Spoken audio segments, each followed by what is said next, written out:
nada, não sei uma estrela. Que rolê,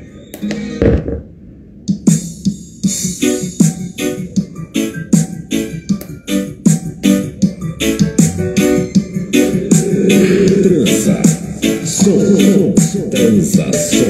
Nego trama, entre o sucesso e a lama. Dinheiro, problemas, inveja, luxo, fama. Nego trama, cabelo crespo e a pele escura. A ferida, a chaga, a procura da cura. Nego trama, tenta ver e não vê nada, não sei uma estrela. Longe, meio ofuscada, sente um drama. O preço, a cobrança, no amor, no ódio, a insana vingança. Nego trama, eu sou quem trama e quem tá comigo. O drama que eu carrego pra não ser mais um preto fudido. O drama da cadeia e favor. Boa noite, boa noite. Nossa, um canal sério começando com essa bagunça. Tirar essa máscara pra mostrar que não é o Guido. Boa noite. Deixa eu baixar o som aqui. Boa noite, boa noite. Oi, Tamires. Já vou fazer o convite pra você. Eu não manjo aqui. Deixa eu ver aqui. Deixa eu ver isso aqui direitinho. Você aceitar agora aí.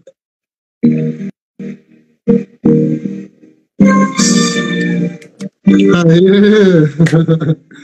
Eu de bola. Adorei a entrada. Eu faço, o Guido vai ficar louco. Fala, pô, o canal sério, o Brito tá tirando onda, velho. Meu Deus do céu. Então, olha, eu sempre, nunca fiz live pelo Instagram, eu sempre fico atrás, fazendo as perguntas, elaborando, passando as informações, né? Aí daqui a pouco o Ney vai entrar também aqui. Beleza. O Ney vai entrar. Tá sendo gravado, viu? Aí eu vou explicar pro povo que, tipo, na verdade é um bate-papo, né? Porque a gente não marcou nada, a gente não... Sim, não, vamos de forma natural aí, do jeito que a gente sempre debate. Vamos que vamos. Nós estávamos conversando aqui sobre o rapaz da foto, ele é voluntário? Ele... Sim, eu conheci ele através de uma indicação para fotografar um fórum que a gente foi fazer, né, que era do Fórum de Igualdade Racial, um evento do fórum, e desde então, todo movimento que eu convido ele vai lá como forma voluntária e também apoiador das causas sociais, né, e raciais, e faz fotos maravilosas, assim, totalmente de coração. Show de Paga bola. na amizade. É voluntário mesmo, ele não me cobra para fazer isso, então é sempre bom dar os créditos, né? Diego, um beijo, um abraço. Ele não é o Mário o nome dele, não. Não, né? é o Diego. Diego? Ah, o Ney, o Ney tá aí. Ele tá na área aí. Vamos ver. Ô, Ney, eu mandei um convite aí, vamos ver se vai dar certo aí. Que aí é só você aceitar. Tomara que dê certo. Chegou aí, Ney? Deixa eu ver aqui.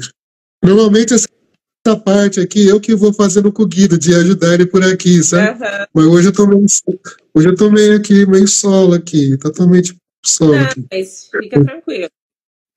Eu também não sou muito boa assim com lives, então eu normalmente nunca faço.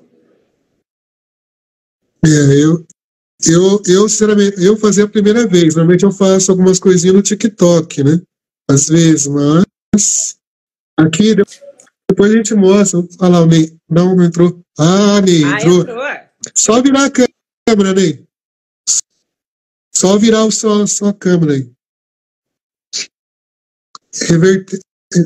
Tô vendo a parede. Eu tô vendo a porta agora.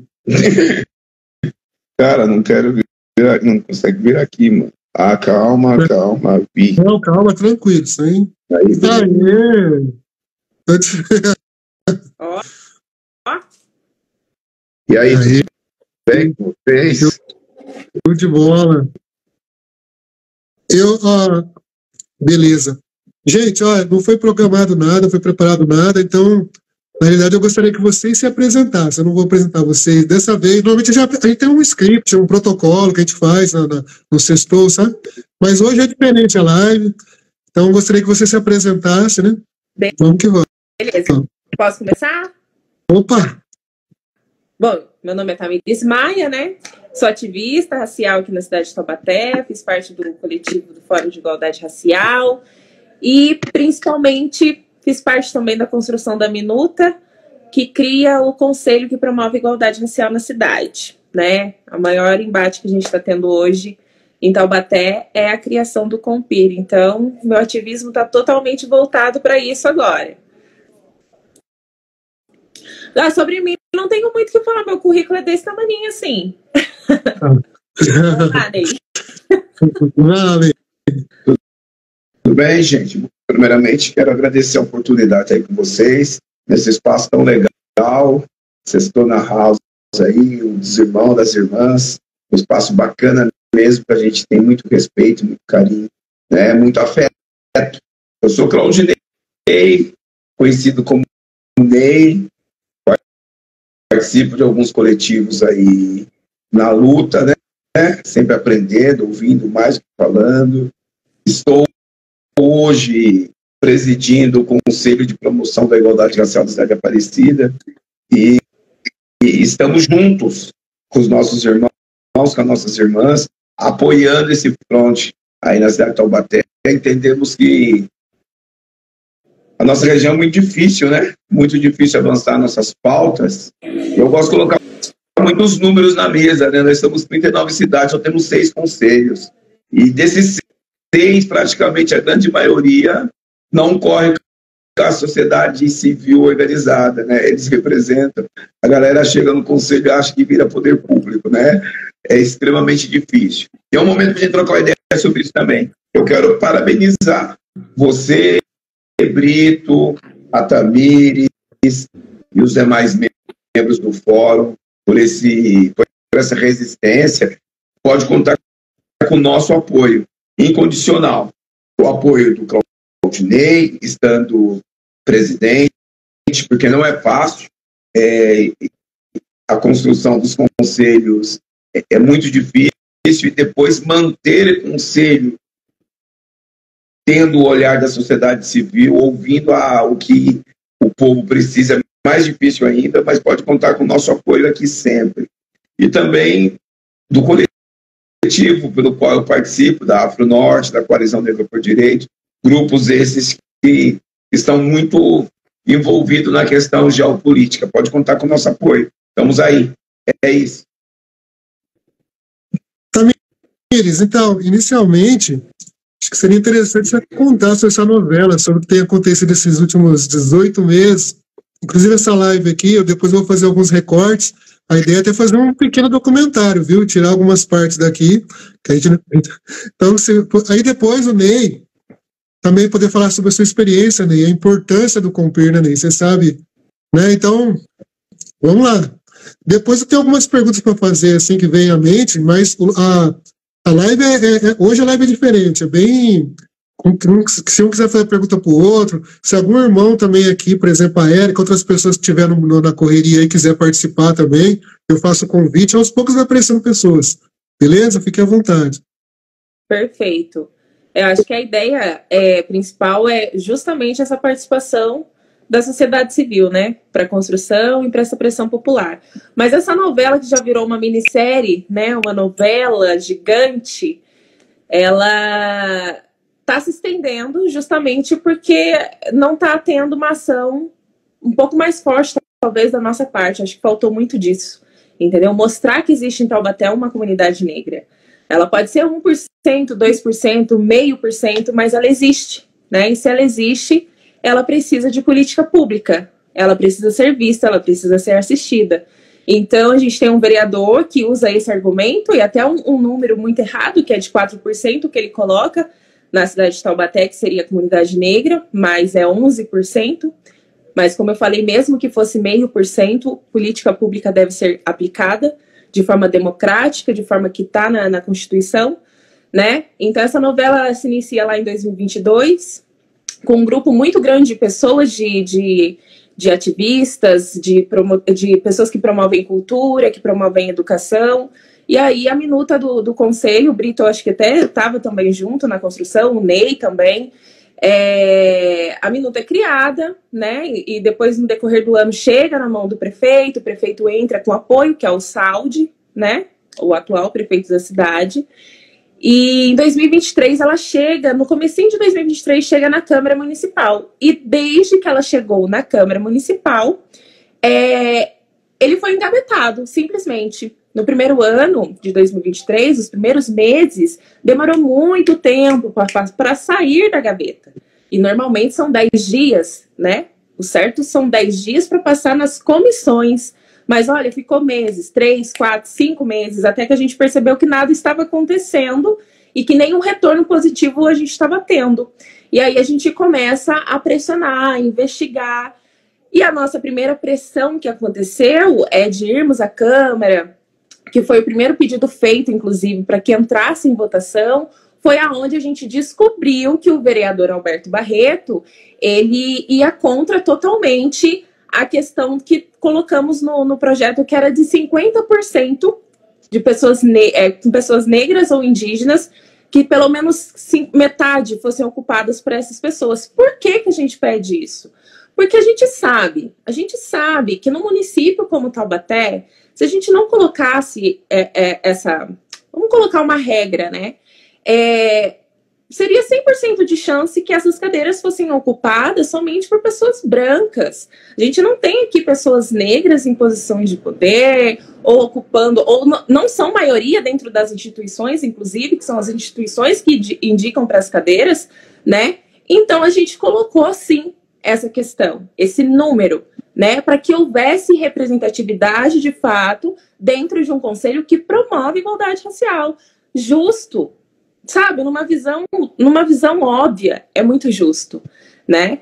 E aí, já foi o primeiro embate, ele colocou isso numa audiência, inclusive ele cometeu os primeiros, para mim, crimes, praticamente, que ele até colocou fatos sobre mestiçagem, sobre pardos, de uma forma muito violenta, sabe? E muito, assim, insensível, inclusive, né?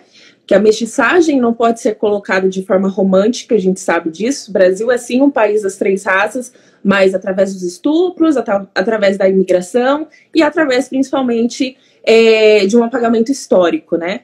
O negro, ele vira uma fantasia e quem ascende aqui no Brasil é aquela galera que vem de fora, né? E é por isso que hoje a gente precisa de política pública, de conselho de igualdade racial que promove essas políticas para a comunidade negra. Porque o poder público praticamente não faz isso. Se não tiver uma cobrança dessa comunidade, a gente fica a ver navios por muito tempo, e principalmente na cidade do bandeirismo e de Monteiro Lobato, inclusive, como é Taubaté. Então, não podemos deixar de mencionar isso, né? E aí, desde então, há 18 meses, exato, isso segue acontecendo. Porém, quando ele colocou essa questão de 50%, já foi feita uma alteração no projeto, onde hoje, no artigo 4 desse projeto, pede que pelo menos 5 cadeiras sejam ocupadas, né? Já não é mais 50%. 5 cadeiras, dentro de 14, são 36%. Né? Já não é mais 50%, e ele continua insistindo nesse absurdo, né? Primeiro que para ele 50% é supremacia, metade é supremacia, né?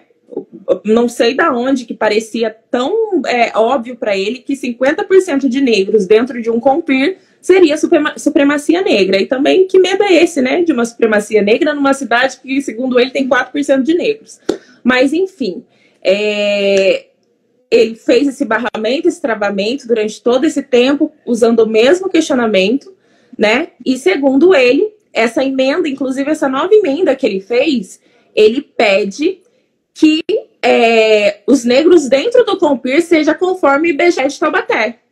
Segundo ele quer que seja, se formos pelo IBGE dele, seria 4%, mas se a gente for pelo IBGE certinho, seria 11%, é o que ele quer.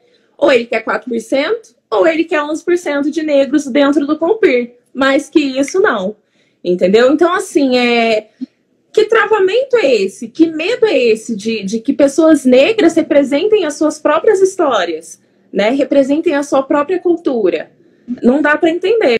Fica aí o questionamento, é uma coisa que eu gostaria muito até de perguntar pessoalmente para ele, porque só assim, no tete a tete seria muito melhor, mas a gente nunca conseguiu no tete a tete. E depois de tantas falas racistas, um comportamento assim inaceitável, fica muito difícil você sentar e debater com uma pessoa dessa.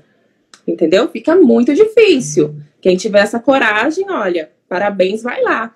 Mas muitos de nós não temos mais esse estômago para sentar e tentar entender qual que é a ideia, o pensamento, a teoria, né? Dentro de tudo que ele já falou, dentro desses 18 meses, certo? É basicamente isso.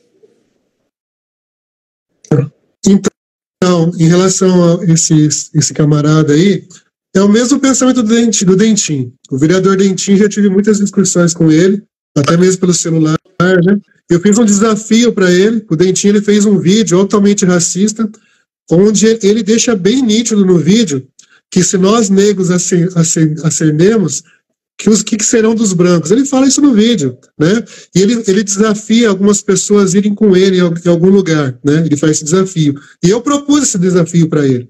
Ele propôs, eu falei, vamos junto. Ele arredou o pé, né? Ele arredou o pé. Ele, de certa forma, esse Dentinho, que é tão complicado, tão racista quanto o Alberto Barreto, ele usa da igreja, né? Ele diz que é vicentino.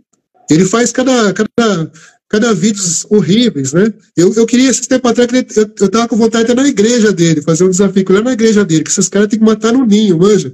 Esses caras aí, você tem que pegar eles no ninho, né? Mas assim, é um cara extremamente racista. Só que assim, no meu pensamento... Normal. Assim, no meu modo de olhar esses camaradas aí, eles não querem perder os privilégios. O medo dele é perder os privilégios.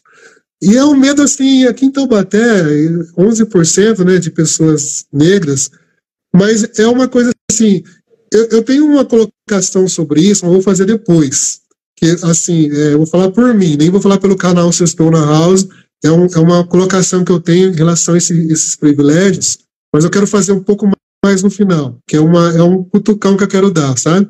Mas deixa mais pro final. Vamos aí, Ney.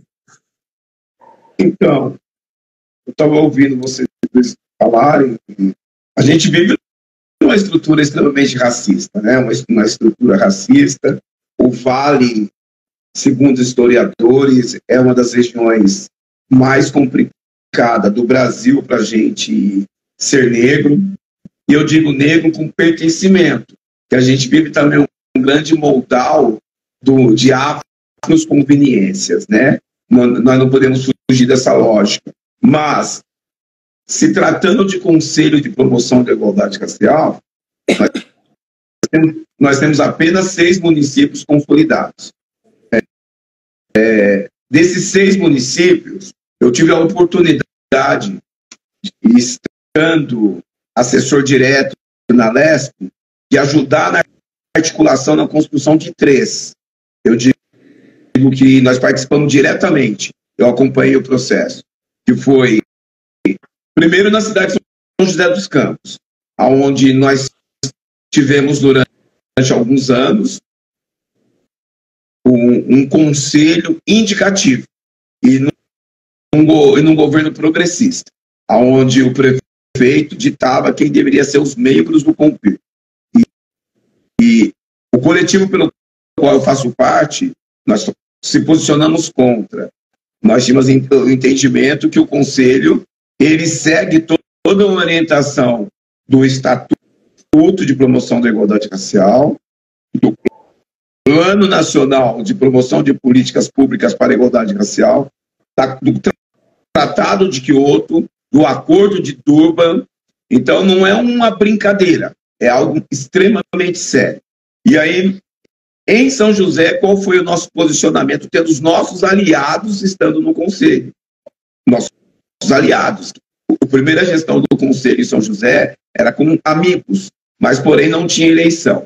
Nós nos posicionamos, sugerindo para o governo fazer a eleição democraticamente, e eles relutaram em não fazer, e nós fomos para as ruas com abaixo-assinados e conquistamos a simpatia do Ministério Público, da promotoria, e eles fizeram a sugestão.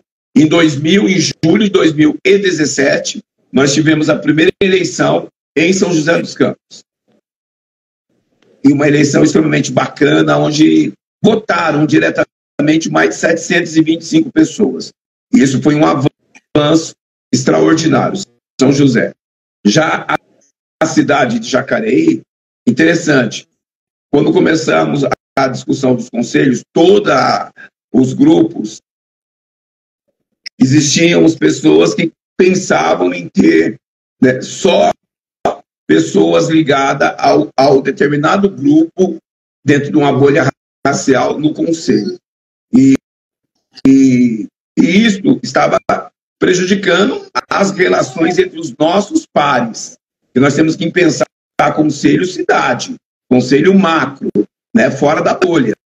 E a legislação garante a participação não só dos negros, de outros povos dentro dos conselhos, que aí hoje já está estabelecido que a população ciganas, os povos ribeirinhos, os povos originários e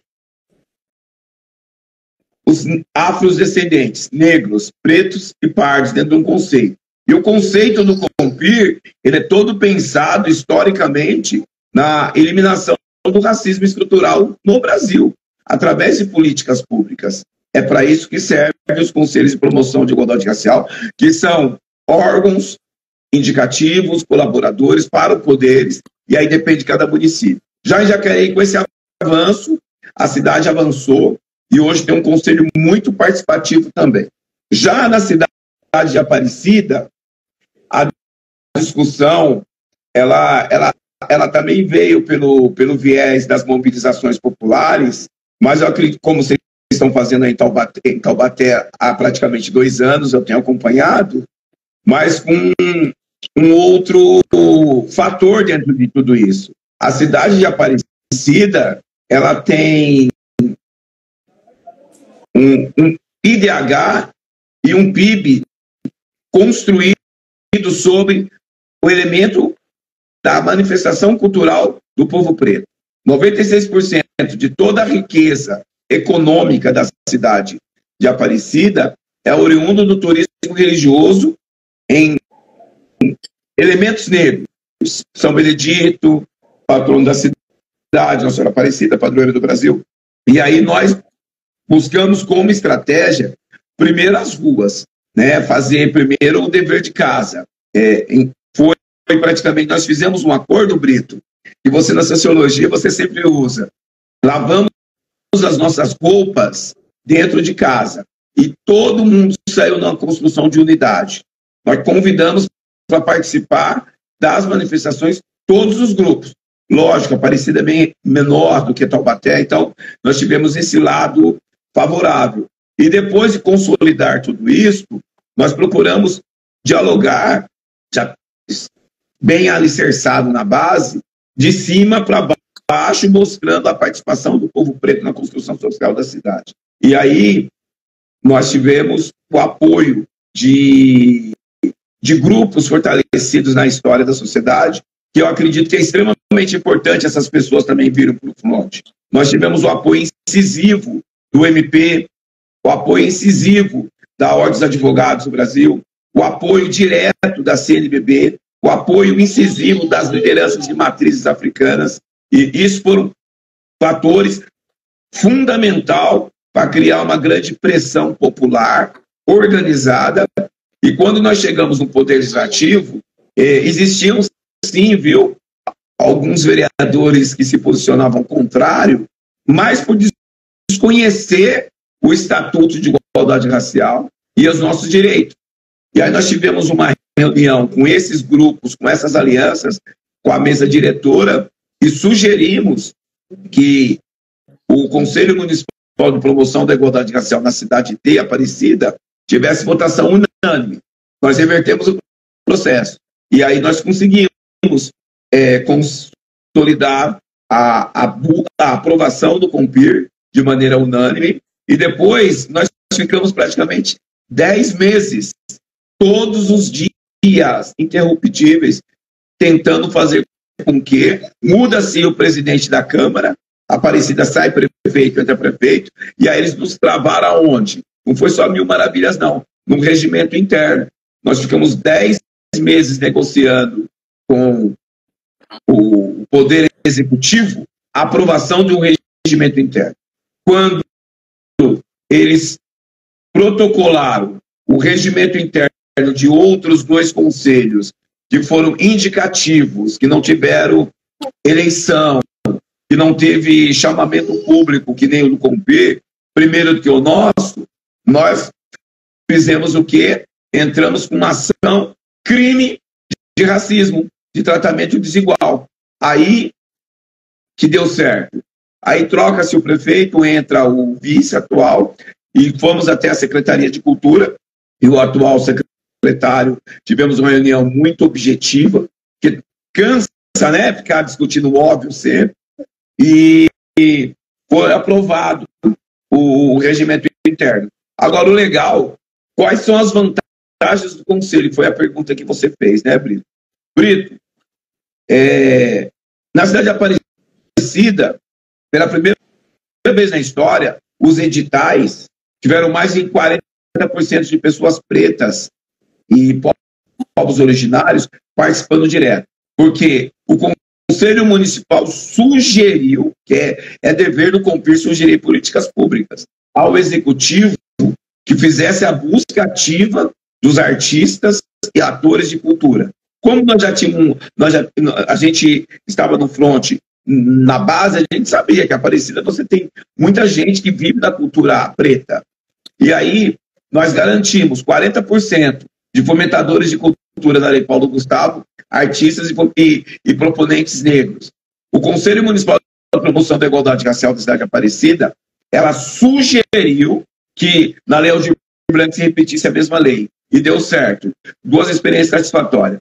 Foi a Afro-Norte, que nós temos que saber separar, né? Conselho de Coletivos. A Afro-Norte propôs ao COMPIR que o COMPIR entrasse com uma ação pública para que tivesse políticas de cota nos concursos públicos. Aí o COMPIR foi até o MP e sugeriu para o promotor, para o Ministério Público, eles acataram e levaram até a Prefeitura. A Prefeitura mudou o edital do último concurso agora deste ano. E aí passou a vigorar políticas de cota, que é de 2014, para concursados da cidade de Aparecida, que foi uma reivindicação do COMPIR também. A CONEM, por sinal, a CONEM do nosso irmão, um dos coordenadores regional, Fabrício Camilo, eles sugeriram ao COMPIR que o município fizesse as festas de matriz africana. Era um sonho antigo da cidade de Aparecida. Que Aparecida, você sabe, né, Brito? 99,9% é manifestação católica, apostólica romana. E você imagina, né, as festividades de matriz africana, com todo esse conceito de preconceito por ser de matriz africana, por ter todo um simbolismo de ódio, as dificuldades. E aí o COMPIR sugeriu à Prefeitura que o município comemorasse o dia 21 de março, Dia Nacional das Manifestações de Matriz Africana, e todo tipo de preconceito e intolerância. E foi muito bacana. Nós tivemos nesse ano já, organizado pela Prefeitura, porque o COMPIR não faz nada. Quem tem que fazer é o Poder Executivo, né? A gente propõe. E foi muito bacana mesmo essa festa das matrizes africanas. Vieram pessoas praticamente do Vale do Paraíba inteiro. Foi muito legal. O COMPIR também de Aparecida, ele trabalha por comissões. Nós temos um regime que ele é presidencialista, porém nós abrimos mão desse presidencialismo e trabalhamos por formações de comissões. Então a estrutura do COMPIR, ele é feito por, primeiro, comissões de educação, e todo mundo com notório saber. São professores que já estão envolvidos no COMPIR, então automaticamente eles conseguem desenvolver. Temos a comissão LGBTQIA+, temos a comissão, que é uma comissão fantástica, temos a comissão em religiosidade, que é composta por todas as religiões E dentro da composição da religiosidade, nós temos a participação da pastoral afro e das igrejas de matriz africana, que com mais veemência, com mais força. E nós temos a comissão de articulação geopolítica, que dialoga com todas as comissões. Dentro dessas estruturas, as coisas caminham de maneira, assim, bacana, mas a gente sabe que não é fácil. Para nós sempre falta 2-0, né, quando chega a conta. Mas o que tem que ser dito é que, a partir do dia 1º de 2025, os municípios que não tiverem as estruturas consolidadas não vão ter o repasse dos governos, nem federal, nem estadual. Então, há uma regra nítida que, para ter o SINAPIR, que é o Sistema Nacional de Políticas por Promoção da Igualdade Racial, terá que ter o Conselho Municipal de Promoção da Igualdade Racial. E é extremamente importante uma cidade tão potente, com tanta gente bacana, pessoa séria, grupos históricos. Taubaté é uma cidade histórica do Vale do Paraíba de resistência. Taubaté é uma cidade que tem bibliotecas do Beco dos Palmares. Taubaté é uma cidade que tem carnavais fantásticos. Tinha melhor ainda, mas sambistas fantásticos. Taubaté tem inúmeros coletivos organizados. Taubaté tem uma comissão de igualdade racial dentro da Ordem dos Advogados.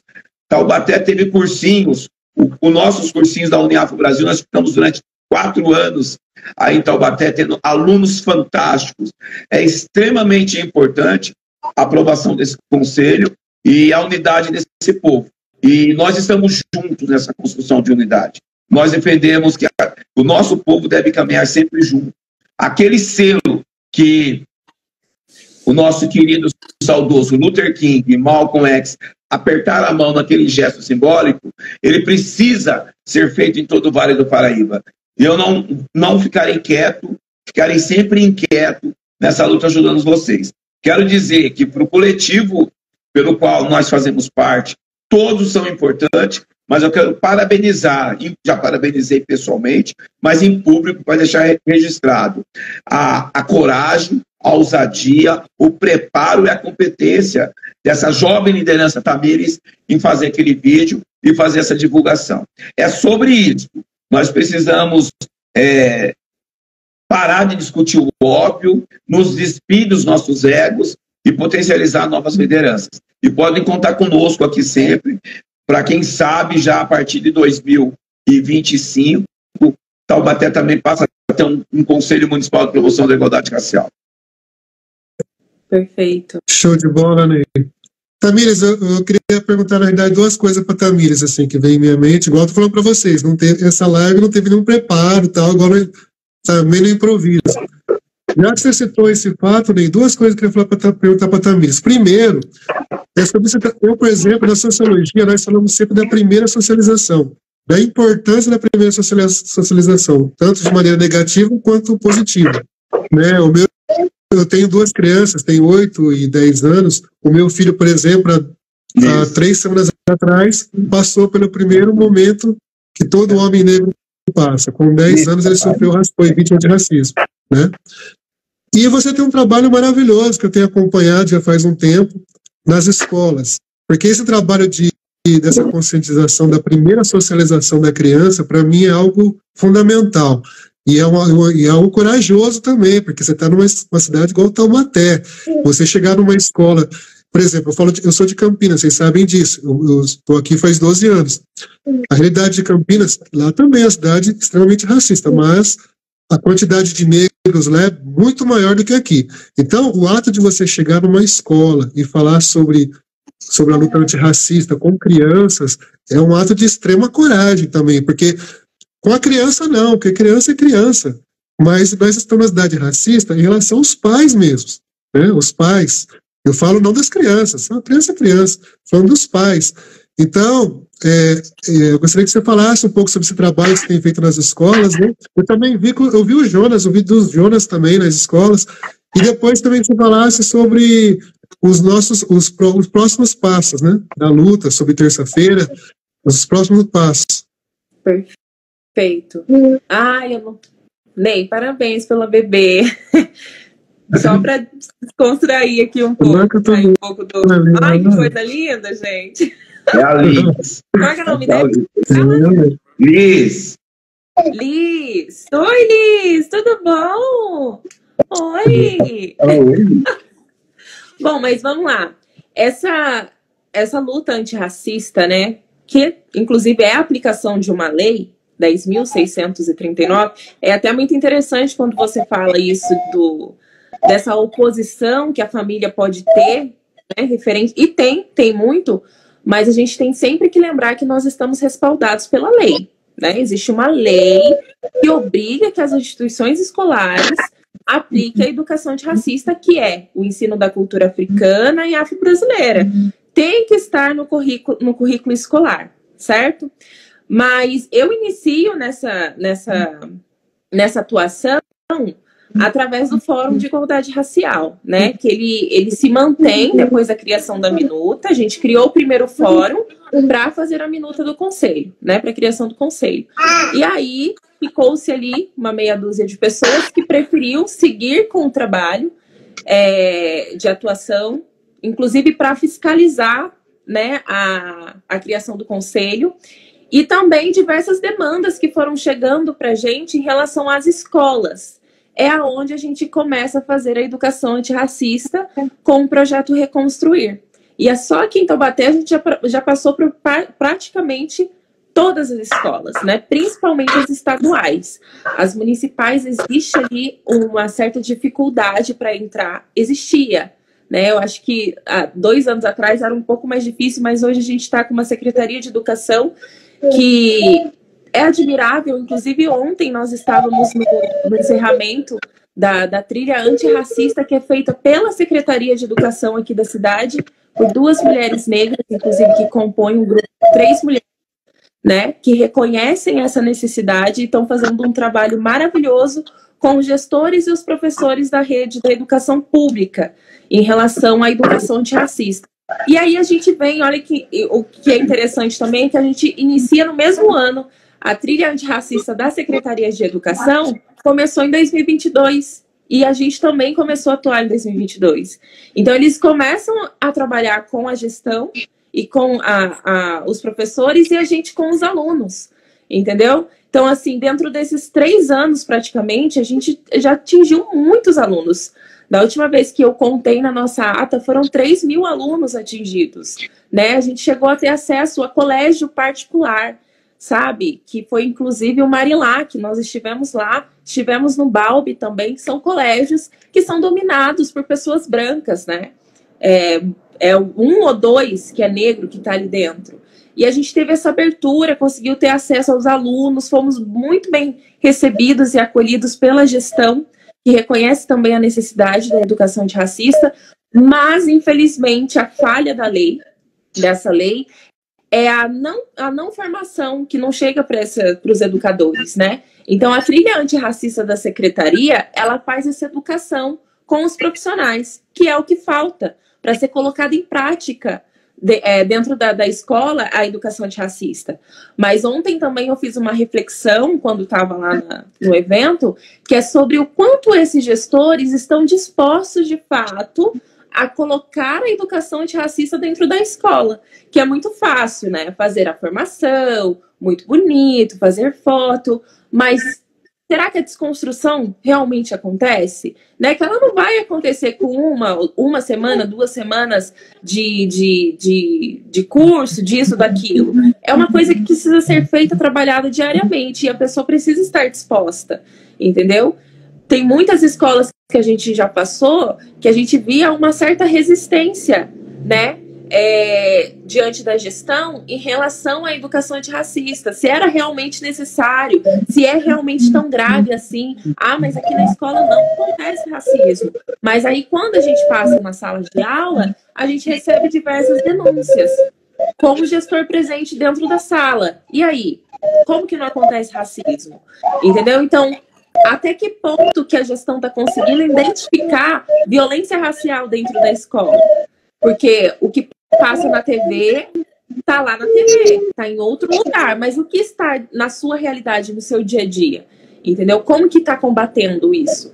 E aí a gente passa por todas essas escolas, recolhe e acolhe diversos depoimentos e pessoas, inclusive a gente recebeu denúncia que foi levado para processo, né? Tem os advogados do fórum, inclusive, que o fórum tem conselheiro, tem professor, tem advogado, que atua de forma voluntária também em caso de racismo. Então, essa foi a atuação da educação antirracista. E uma experiência, assim, que foi... Eu estava conversando sobre isso essa semana. O quanto que a gente aprende também, entendeu? Não é só estar ali falando, apresentando um projeto, um trabalho, colocando sobre a nossa história, sobre essa construção. A gente aprende também e a gente precisa ser muito sensível, entendeu? O ambiente escolar por si só já é um ambiente que precisa de muita sensibilidade para que você possa identificar as violências que acontecem dentro da escola, que acontece muito, entendeu?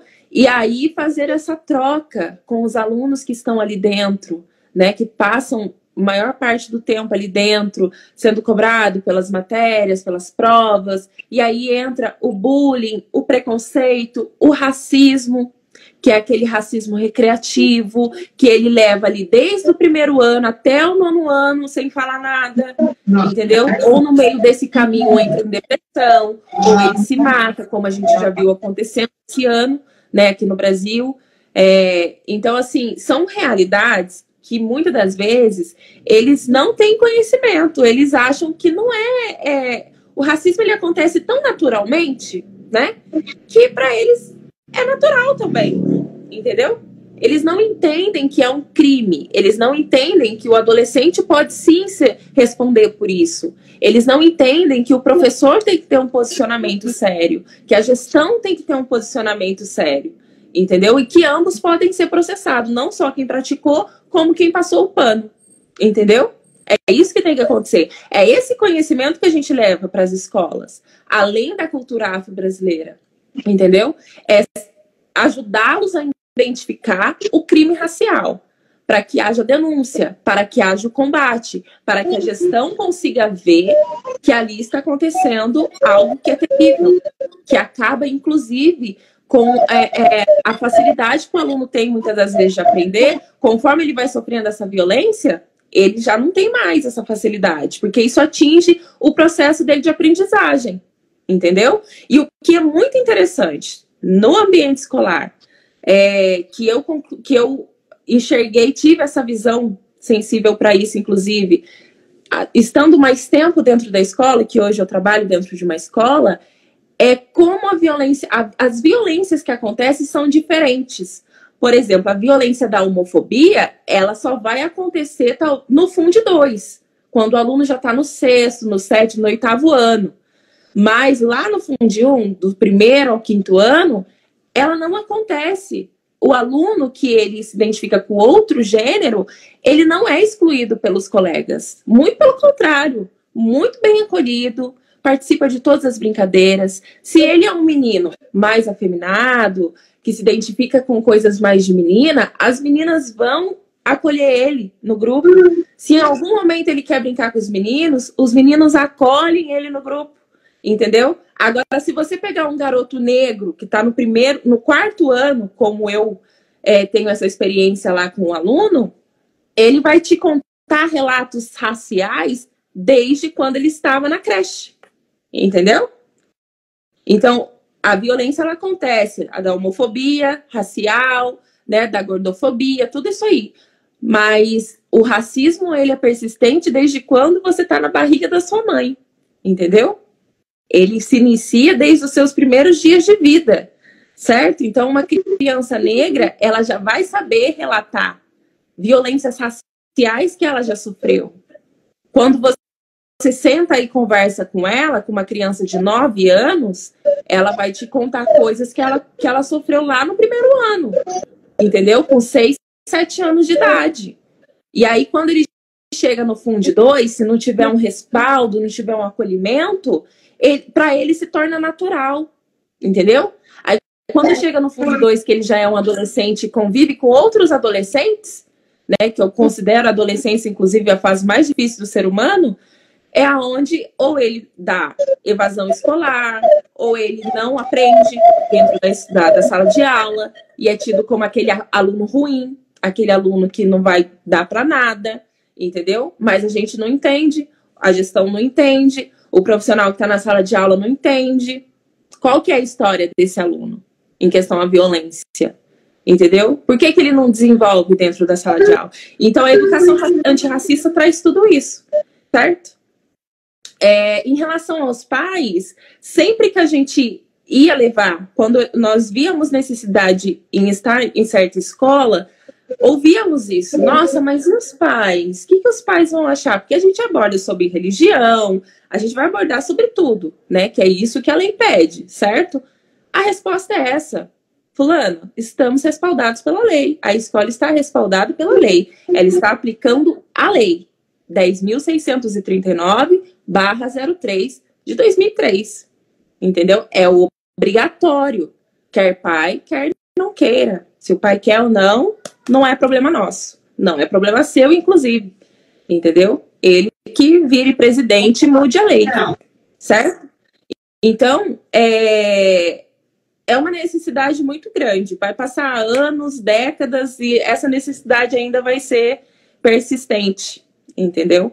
E foi nesse trabalho de educação antirracista que eu acho que abriu os olhos para muitas coisas, me identifiquei com muitas coisas, entendeu? Inclusive, a gente conversou sobre isso hoje, né, Brito? Sobre o emocional, o quanto que a gente envolve o emocional na nossa luta, e eu faço muito isso, entendeu? Eu coloco muito das minhas vivências nas vivências daquelas meninas negras que estão dentro da escola. Aconteceu o fato com uma menina de 12 anos chorar no corredor da escola por um ato racista, que eu, no momento ali daquela situação, só consegui sentar do lado dela, chorar junto com ela, entendeu? Por quê? Porque a gente se vê nessa adolescente. Eu me vi naquela adolescente. Eu lembrei de mim na frente do espelho chorando porque eu não queria ser preta e ser negra, né? E as palavras que ela falava eram de muito alto ódio, porque é isso que a sociedade faz com a gente. Ela faz a gente praticar o alto ódio, não o amor próprio, e não conhecer a nossa história. A educação antirracista vem para mexer nessa estrutura. E como já foi falado pelo Brito, a educação antirracista, lutar contra o racismo, mexe em privilégios, de fato. É óbvio. Tem muita gente que está em lugar de privilégio, que reconhece isso, que não quer que isso aconteça.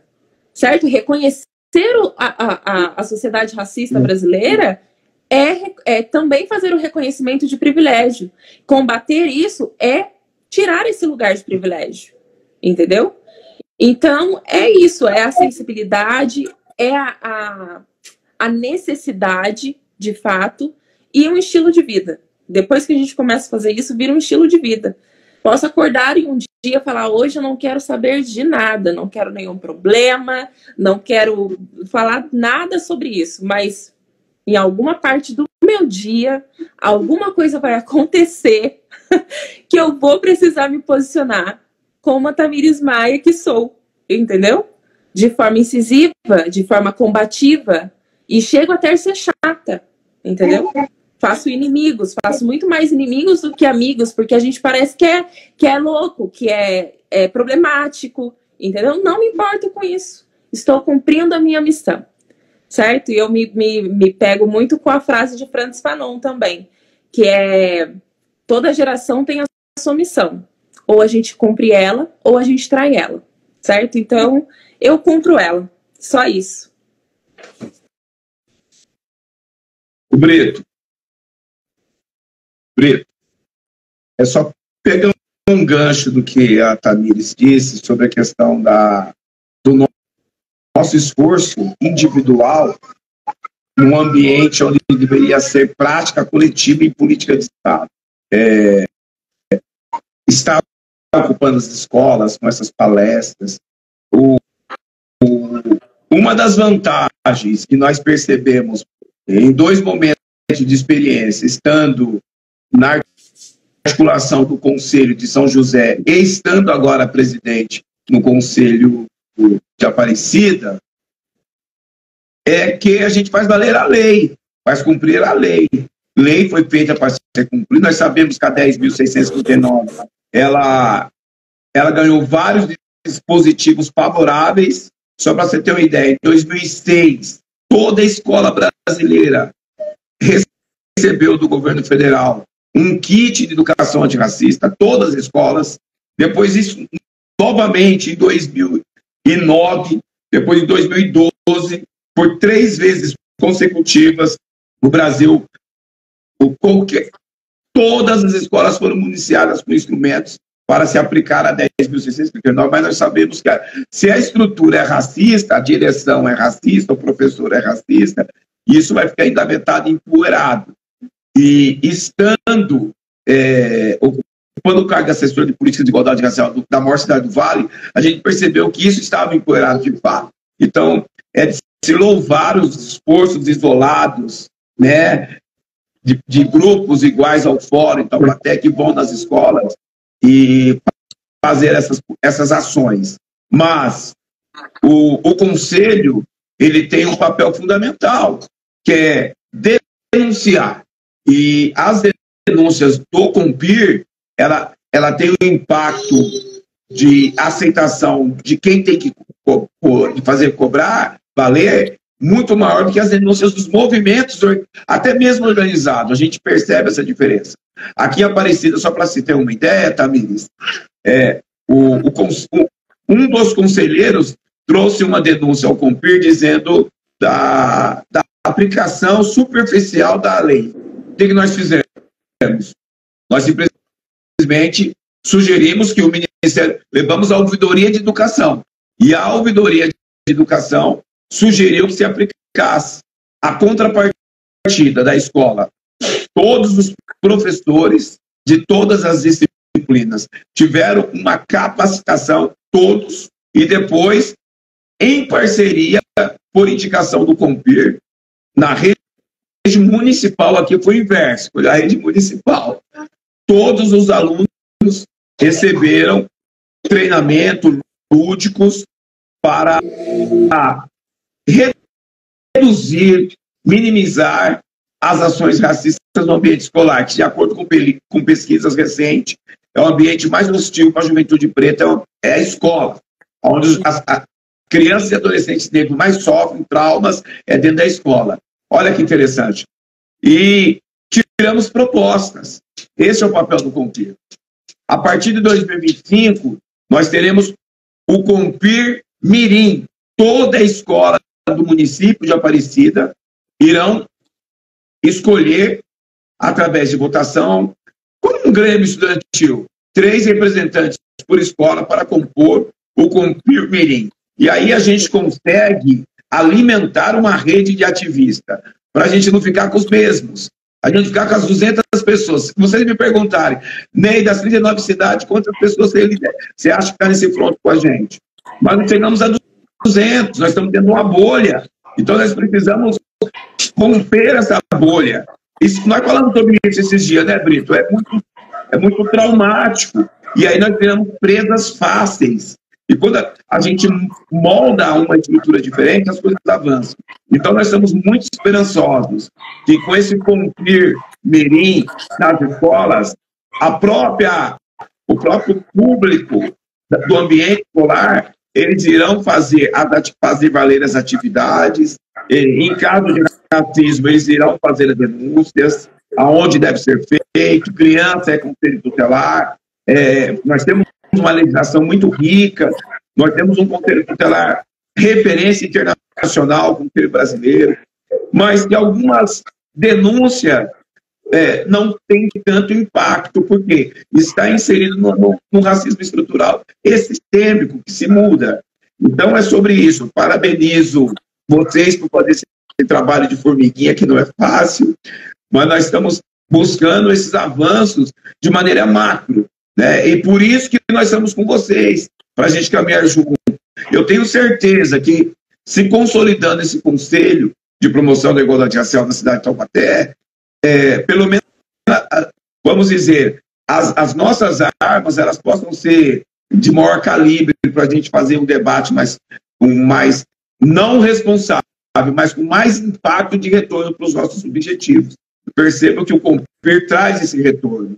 Né? Analisamos friamente as cidades que têm Compir no Vale do Paraíba, com as suas programações, as programações nas nossas datas comemorativas, você percebe que as cidades que têm Compir têm minimamente um calendário afro, porque esse calendário afro, ele está associado já dentro do Estatuto da Promoção da Igualdade Racial, ele está atrelado dentro do Sistema Nacional de Promoção de Políticas Públicas de Igualdade Racial. Então, por isso a obrigatoriedade de você consolidar o Compir. E aí, trabalhar em equipe, nós precisamos, em caráter emergencial, criar um plano macro para que não só Taubaté, mas Guaratinguetá, uma cidade que é a capital nacional da cultura afro. O que você pensar de manifestação de cultura de origem afro-brasileira, Guará tem, de sobra. E em Guará nós não temos nenhuma linha de pensamento de organização social dentro dos poderes públicos. Então nós temos que dar certo em Taubaté, dar certo em Guaratinguetá, Cachoeira Paulista, para que com que outros municípios, né, em torno da planície, tenha, eu digo da planície porque o litoral norte, nós temos um outro modal de conselho que nós somos contemplados. Nós temos os conselhos caiçaras e quilombolas. E aí nós já somos contemplados com as políticas de inclusão racial. Mas aqui na planície, não. E aí fica esse apagamento, né, Brito? Você como um grande sociólogo, fica muito fácil você ter uma leitura, porque nós não temos nenhum quilombo reconhecido na planície do Vale do Paraíba. Você pega as 34 cidades, nós não temos nenhum quilombo reconhecido territorialmente pelos órgãos, seja do ITESP, seja do INCRA, ou seja do MIR, nós não temos. Fica muito fácil você fazer essa leitura, porque nós não estamos organizados. E aí vejo que o Conselho ele precisa ser aliado com a sociedade civil organizada, né, e ter as suas linhas de gatilhos de formações de políticas públicas para todo mundo. É sobre isso, só concluindo, tá, Brito? Sim, eu estava ouvindo a hora que a Tamires estava falando, veio à minha mente assim, puxa, como as coisas não mudam, né? A hora que a Tamires estava falando sobre a escola, né? Eu lembrei, semana retrasada, eu faço parte de um grupo só de amigos de infância. Eu estou com 50 anos, então tem pessoas ali no grupo de 52, 48, essa faixa etária. Só que nesse grupo nós costumamos falar só das coisas bacanas, nós fazia parte de clube de dança, tinha muita briga. O pessoal costuma falar sobre essa época que foi boa, que não volta nunca mais. Esse é o assunto do grupo.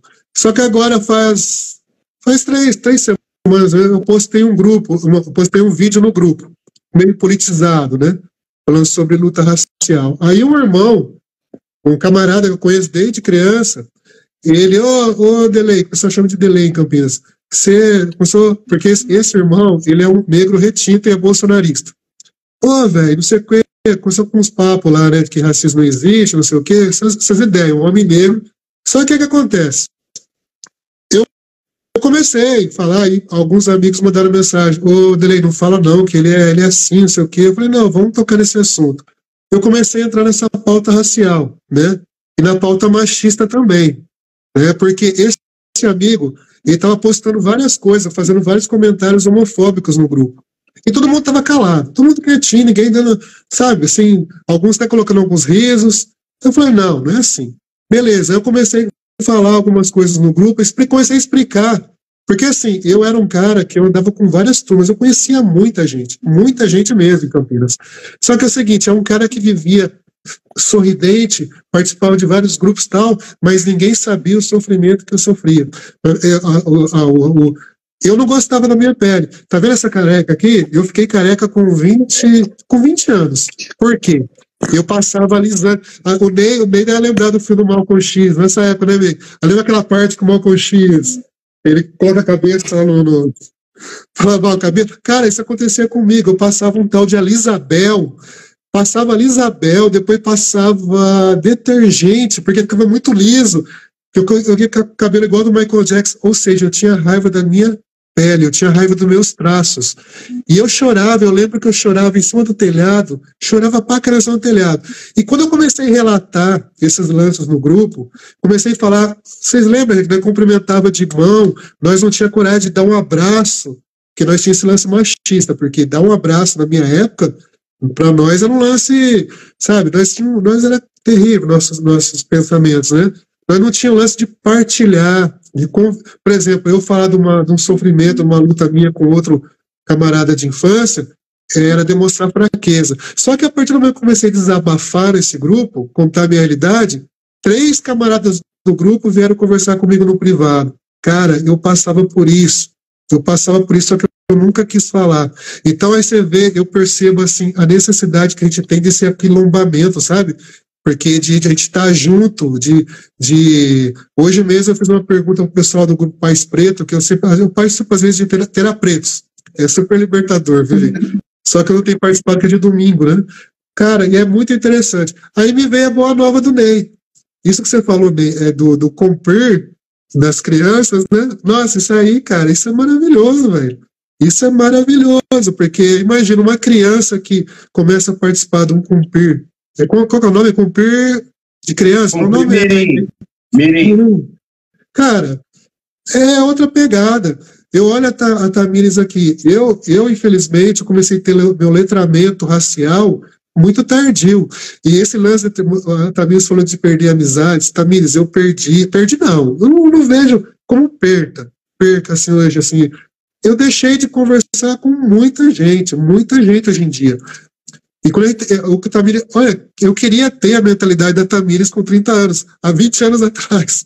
Porque assim, aí quando a gente tem esse letramento, por exemplo, quando eu vou num cinema, ou eu vou na praia, eu vou a algum lugar, igual esse dia eu fui lá em São Paulo, no negócio, não é no zoológico, é um negócio, no aquário.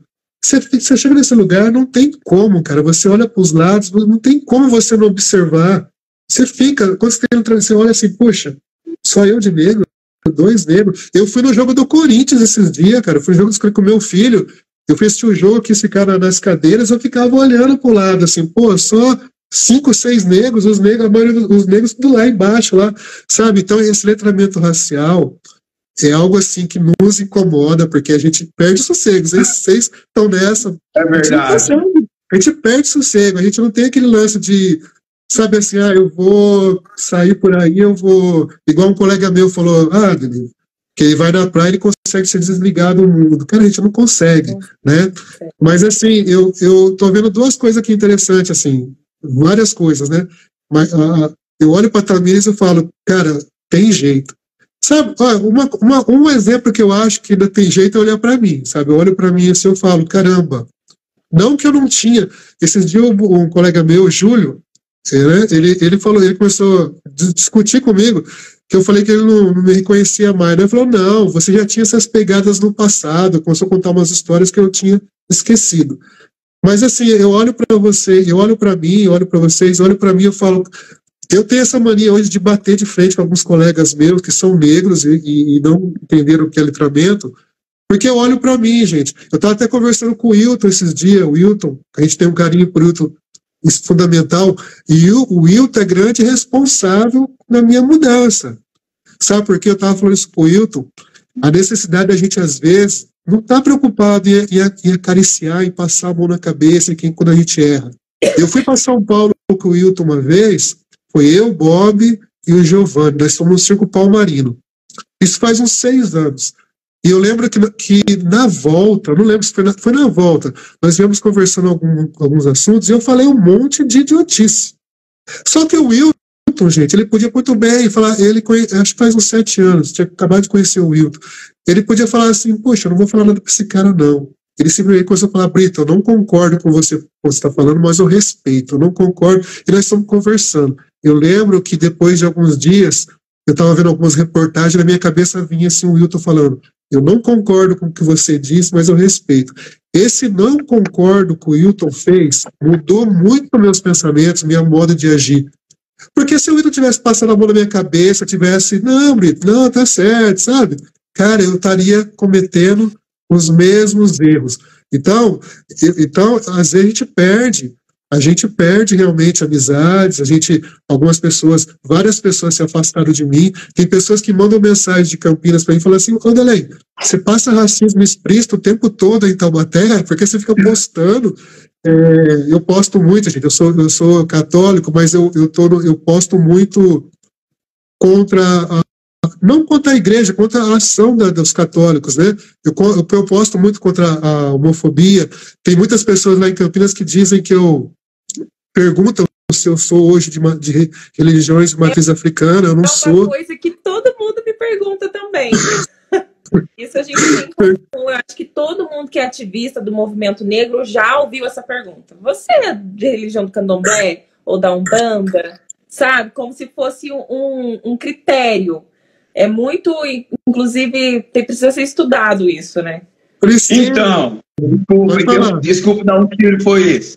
Mas se for por essa lógica hoje, né, 80% das matrizes africanas hoje não estão mais corpos pretos, são pessoas brancas.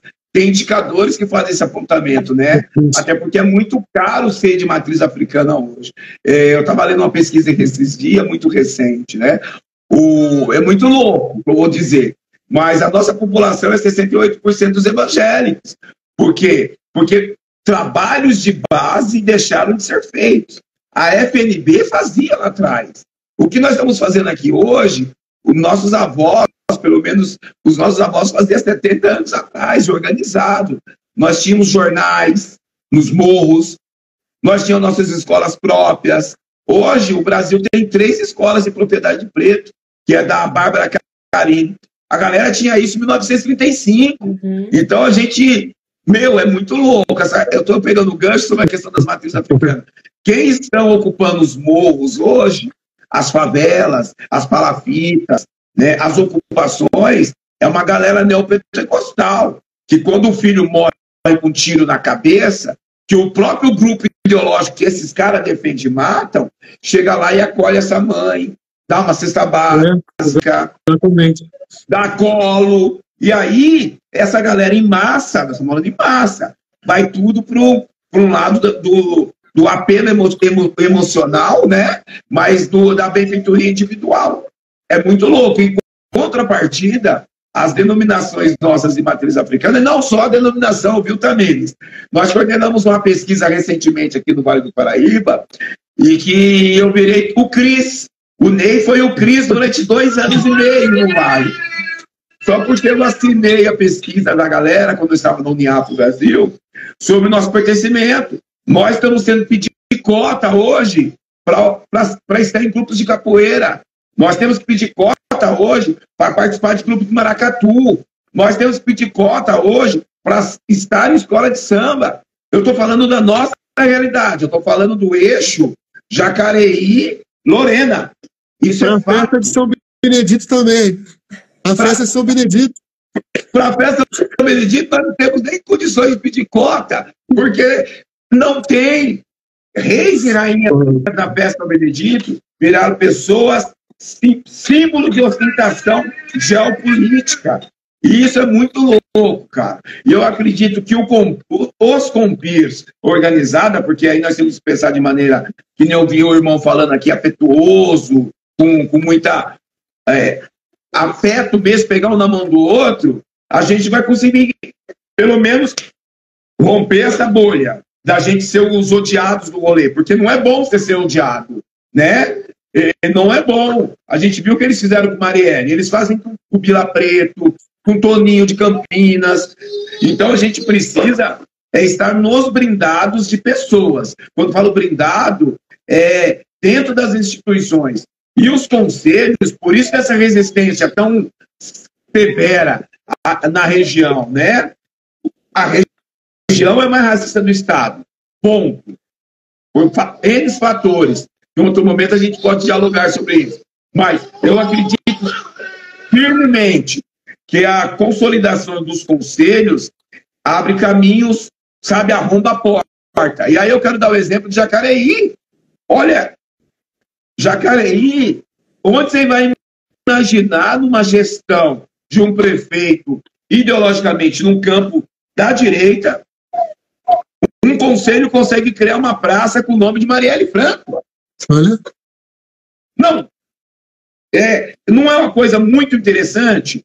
Como você vai pegar uma cidade de Pindamonhangaba, que nós temos o símbolo de tudo aquilo que nos perseguiu e imortalizado no nome de um distrito, que é Moreira César, essa cidade consegue, através dos conselheiros, que nós temos que valorizar os nossos conselheiros, e aí bater palma para o Will, um cara fantástico, um cara que nós temos que brindar nosso amigo, nós temos que brindar essas pessoas que têm o perfil de infrufronte, consegue se tornar numa cidade, simbolicamente, que chama o debate de um pacto de uma cidade antirracista. Lógico, tem muita coisa para mudar, nós sabemos, mas é uma cidade que está dialogando diretamente com o Ministério da Igualdade Racial.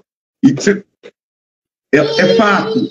Então, essas ações demonstram que o Conselho Municipal de Promoção da Igualdade Racial tem poder de peso. São José dos Campos. Nós temos um projeto, viu, Tamires? Você que dialoga com muitas jovens, chamado Sebrae Afroempreendedorismo. Esse projeto, ele nasce um pouquinho depois da 10.639. Ele nasce ali em 2005, com aquela ideia do PROMIP, você lembra, Brito? Do Programa Nacional de Qualificação Profissional, que tinha aquelas carretas, que viajava Brasil afora dando formação de pedreiro, eletricista, pintor. E aí o Sistema S, ele cria uma série de políticas. O Sebrae cria o Sebrae Afroempreendedor. O Sebrae Afroempreendedor, eu vou dizer isso para vocês, que o motivo que todo mundo odeia o Cris, né, que troca o Cris pelo Ney durante o período da sociedade, ele chegava em Guarulhos, ali no aeroporto de Cumbica, ele entrava no avião e ia direto para o Rio de Janeiro. Nenhuma cidade do Vale do Paraíba aplicava o Sebrae Afroempreendedor. O COMPIR da cidade de São José dos Campos, em 2017, fez uma exigência técnica e o Sebrae aplicou um curso na cidade, capacitando centenas de grupos, de coletivos, de salões cabeleireiros afro, de transistas, de grupo de samba, de hip hop, sabe? Tem uma legião de pessoas hoje em São José que passaram por essa formação do Sebrae Afroempreendedor, que pegaram financiamento público através do Banco de Desenvolvimento Municipal Joseense, que lá tem, participaram das estufas de aceleração para o empreendedorismo, através de um Sebrae Afroempreendedor. Agora, se a cidade não tem o COMPIR, a gente tem essas informações, mas não tem quem nos defende, porque a gente não tem um parlamento preto na região. Nós não temos representantes que falam a nossa linguagem.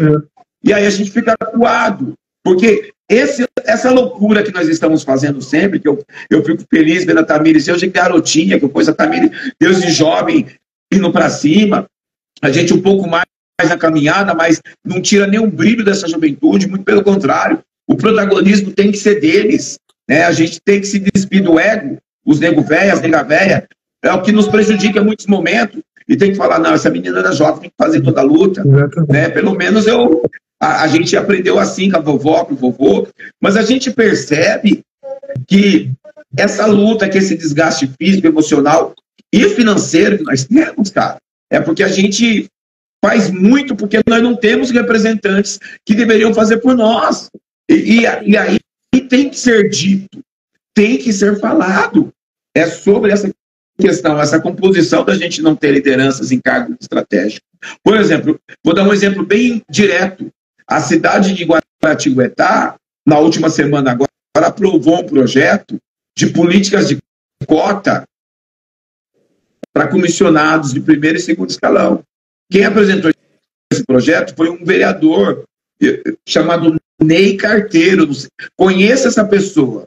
É um vereador, um homem negro, nesse pallet de cores, um homem negro extremamente retinto, que tem um histórico junto à classe trabalhadora, que era do sindicato dos Correios, que virou vereador. E esse cara, nessa nova onda importantíssima que essa meninada leva de educação antirracista, que é importante, né? É muito importante isso, né? Ele se conectou com essa galera, jovens, e falou, não, eu preciso fazer alguma coisa. Uma dessas meninas ousadas, esses meninos ousados falaram para ele, vereador, o senhor percebeu que só tem o senhor?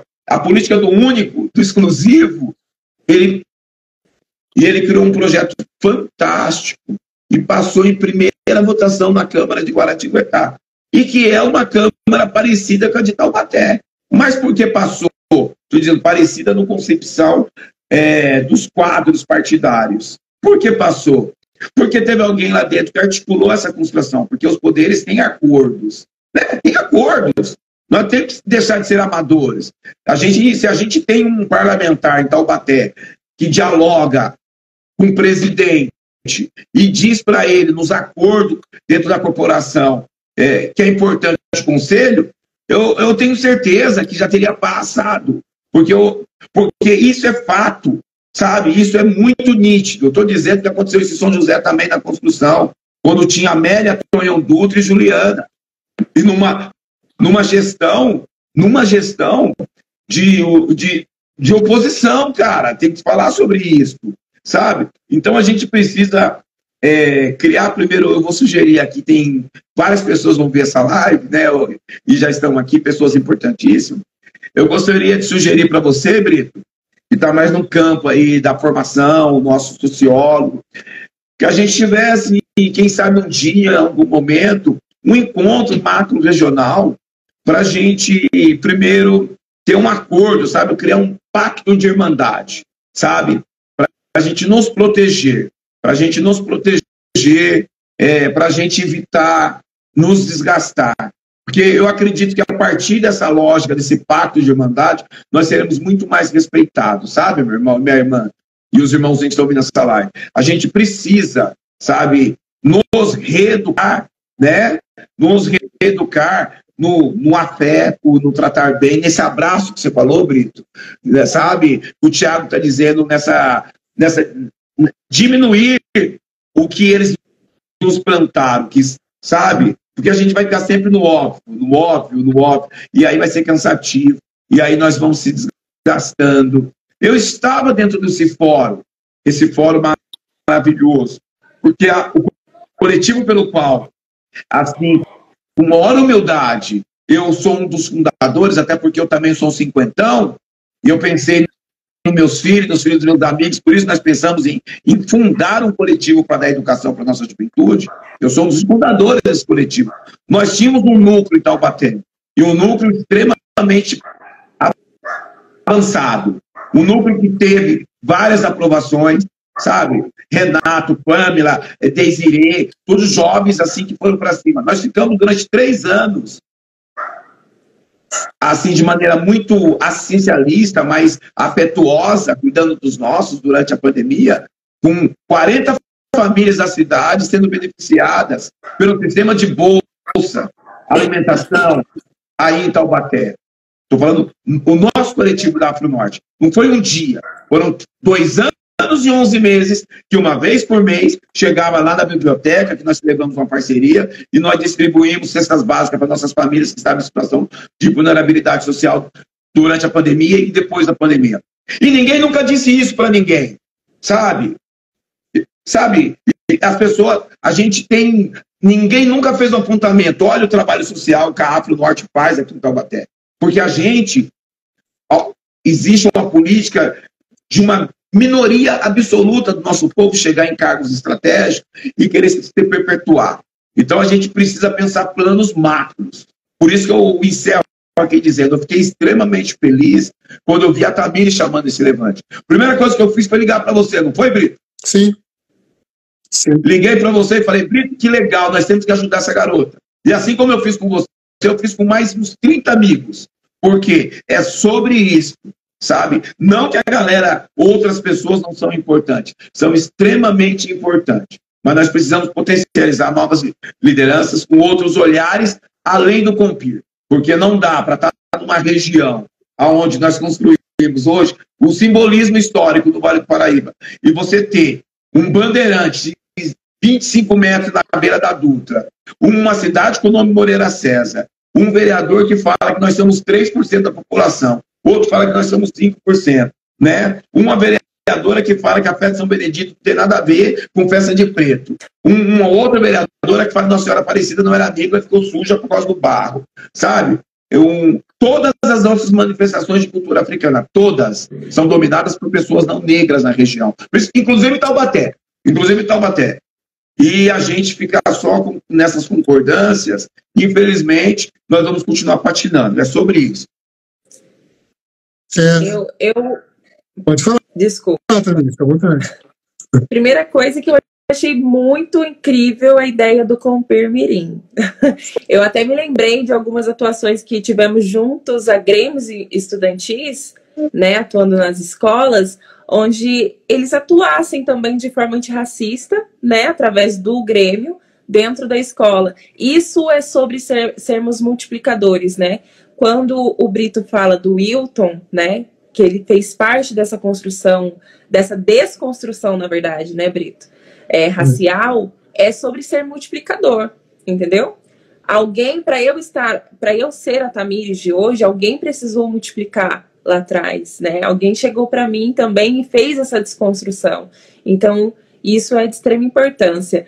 E aí tem uma coisa que o Ney falou sobre Guará, que, assim, foi muito lá no meu coração, que a minha família paterna é toda preta, retinta, e eles são de Lorena, né? E eu me lembro que quando eu era mais nova, que eu não tinha nenhum letramento, meu pai também não era muito letrado racialmente, ele se reconhecia, ele sabia que ele era um homem preto, mas nunca assim, pegou na minha mão e falou, vamos filha, vamos entender aqui um pouquinho da nossa turma, né? E aí, quando eu ia para Lorena, que eu passava ali por Guará e Lorena, gente, aquilo para mim era um encantamento, porque Lorena tem uma concentração de gente negra muito grande, né? E Guará também. E aí, quando eu ia para lá, para mim eu tava mudando, tava saindo do país, parecia, né? Porque eu sou criada com a minha família materna, branca, e quando chegava a época de festa que a gente ia para lá, entrava em Lorena, aquela negrada na rua, quando chegava no bairro da Cruz, sabe? Bairro Santo Antônio. É aquela identificação que a gente tem, e isso também faz parte da nossa construção social, da nossa construção racial. E aí depois o Ney também falou que a gente praticamente tem que pedir cota nos grupos em movimentos culturais que são nossos, que é capoeira, que é a religião de matriz africana. Como que a gente se pergunta muito como que os brancos fizeram esse domínio, né? E é muito controverso, porque lá atrás nós somos catequizados, né? Quando os africanos chegavam aqui no Brasil, a primeira coisa era pagar para um padre batizar aquele negro, né? Salvar aquela alma, que era uma alma desfavorecida, era uma pessoa que não merecia a redenção de Cristo, né? Então, e hoje, em 2024, acho que de muito mais de 20 anos para cá, o domínio da branquitude dentro desses lugares é gritante. E o problema disso tudo não é nem eles estarem dentro desses movimentos culturais, mas é eles não reconhecerem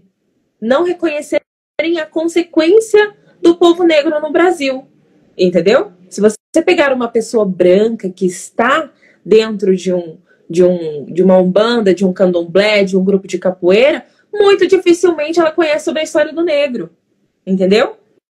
E é aí que entra a nossa preocupação, que é daqui quantos anos que esse movimento vai ser conhecido como um movimento de pessoas brancas e não de pessoas negras, assim como foi feito com outras coisas, né? Assim como foi feito com a música, assim como foi feito até com Jesus Cristo, né?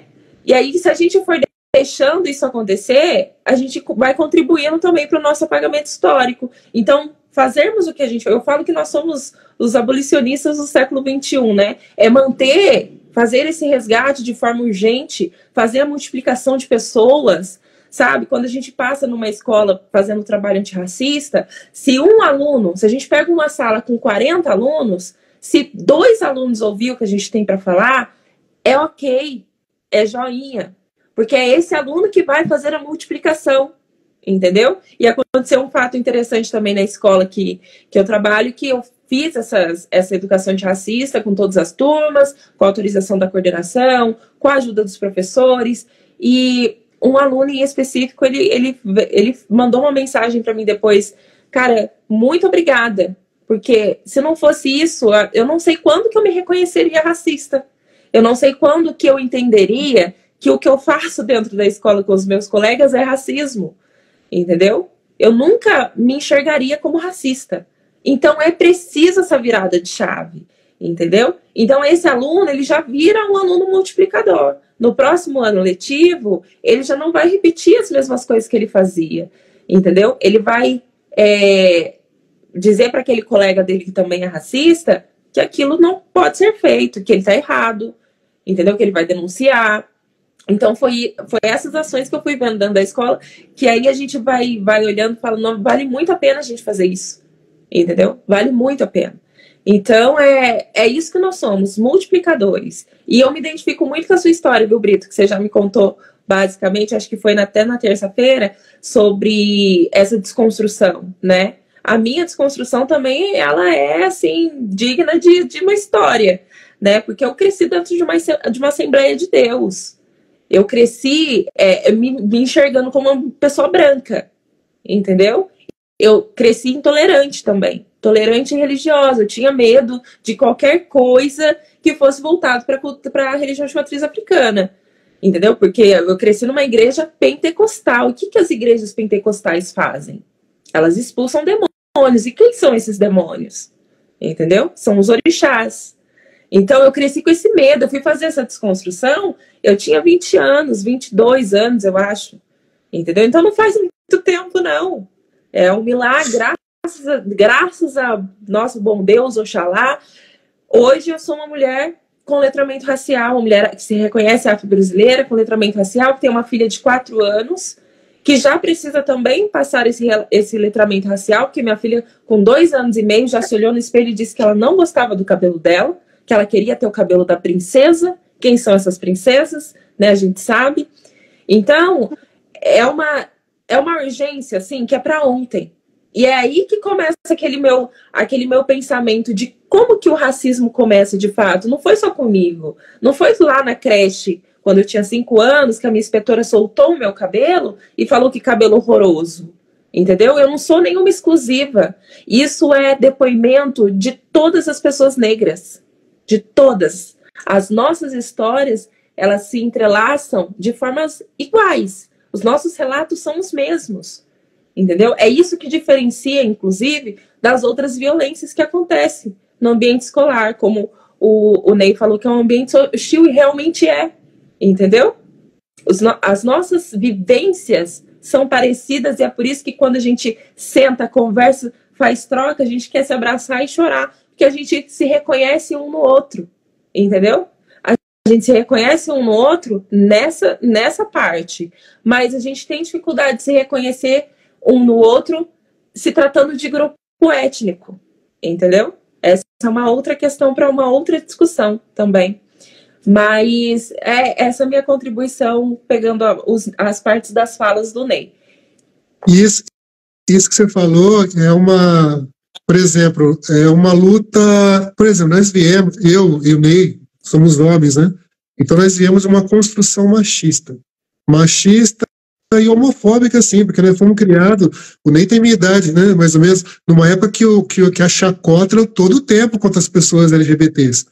E contra as mulheres também. Então esse lance de desconstrução do machismo mesmo, é uma luta que eu vou ter pro resto da vida. Por isso que eu falo, o homem branco que fala que não, eu fico assim, quando a pessoa fala que não é racista, eu fico, né, mas será que é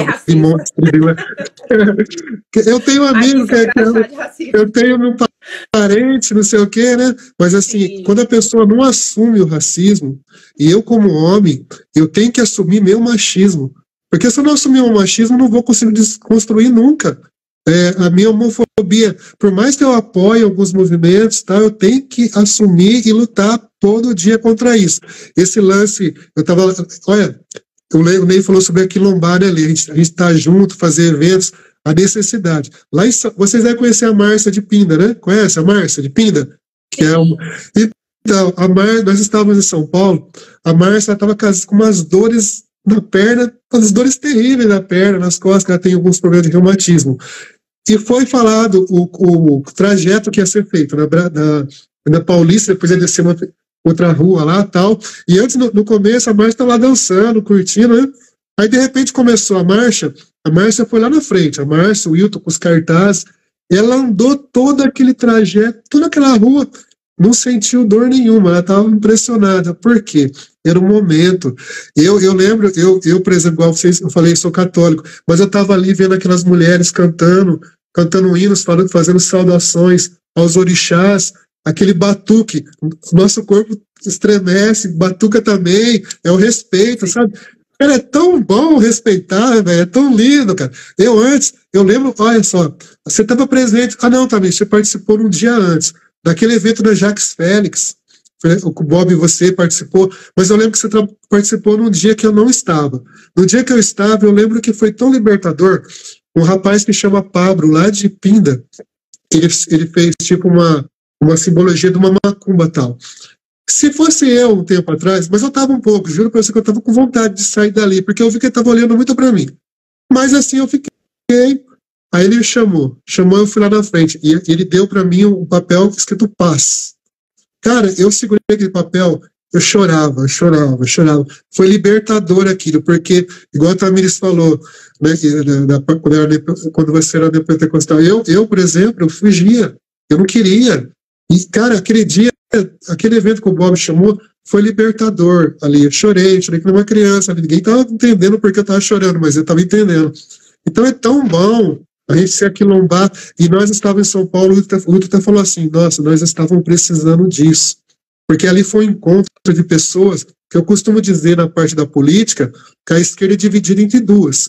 A esquerda é dividida entre as pessoas que conseguem esperar, que conseguem, entre os que não conseguem, os que estão sendo assassinados todos os dias, que sofrem preconceito na pele, porque existe essa divisão na esquerda, aqueles que falam, não, vai melhorar, e tem aqueles que sofrem preconceito todo dia, né? E está lá em São Paulo, vendo aqueles jovens, eu abracei acho que umas 10 moças e rapazes lá, que tinha 18 anos, 20 anos, eles falando assim com tanta profundidade, a gente, igual a Thaís falou, a gente se emociona realmente, sabe? E assim, gente, o tempo, olha, nós precisamos fazer mais lives, precisamos mesmo, o tempo. Só que assim, só para terminar assim, Tamires, por favor, fala pra gente quais os próximos passos agora, porque terça-feira, e essa parte que você vai falar, eu vou recortar também pra gente jogar na rede social. Quais os próximos passos agora até terça-feira?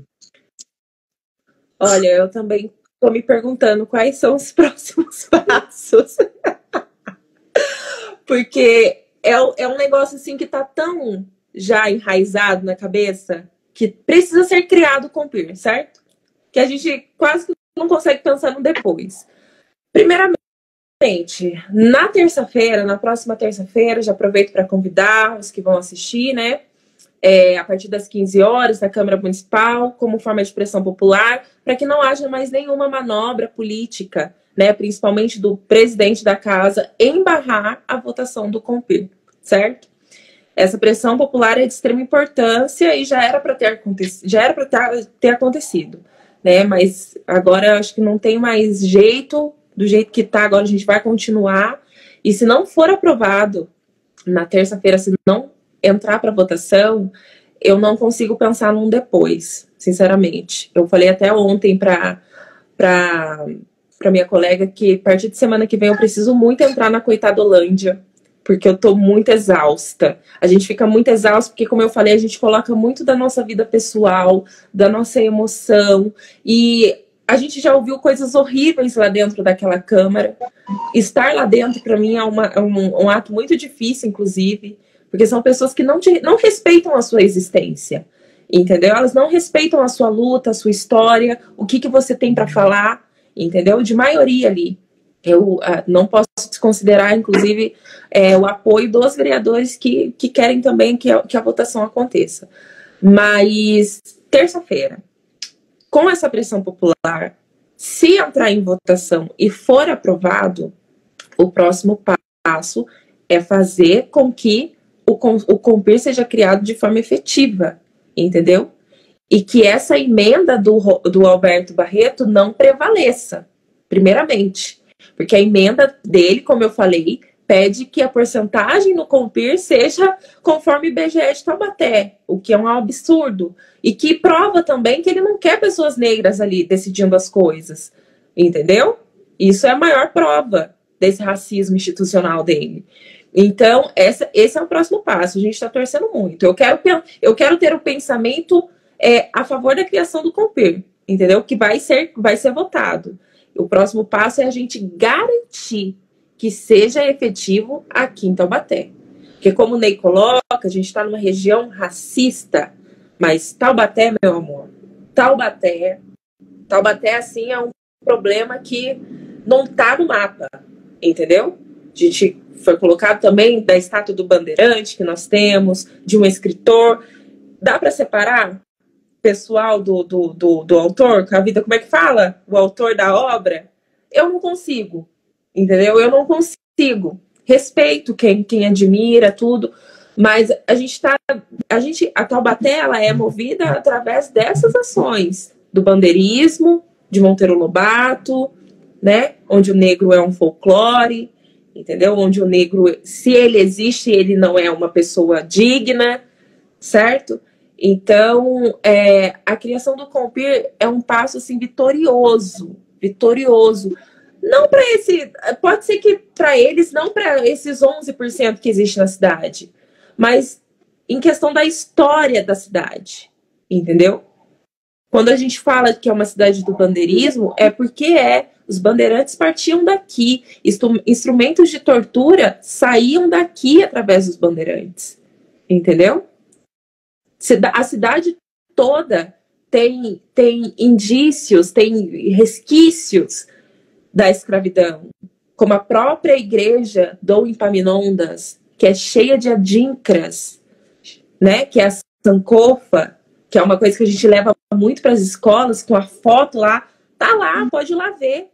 Isso aqui é uma adinkra, isso aqui é um provérbio africano, como foi colocado também pelo Dan Barros no podcast que a gente participou, do T7 News. A igreja do Rosário dos Homens Pretos, um vereador queria tirar a parte dos pretos, deixar só a igreja do Rosário, e é uma igreja que está abandonada, enquanto as outras duas são reformadas todo ano, entendeu? Então, o Compir é trazer esse resgate histórico, é lembrar o que essa cidade é e por que ela é. Entendeu? A comunidade negra está aqui sim, não interessa se ela é 50%, se ela é 11%, se ela é 4%, se ela é 1%, não interessa. Nós estamos aqui, entendeu? E se somos minoria porque aqui houve um apagamento, houve um genocídio, certo? Vamos colocar assim também.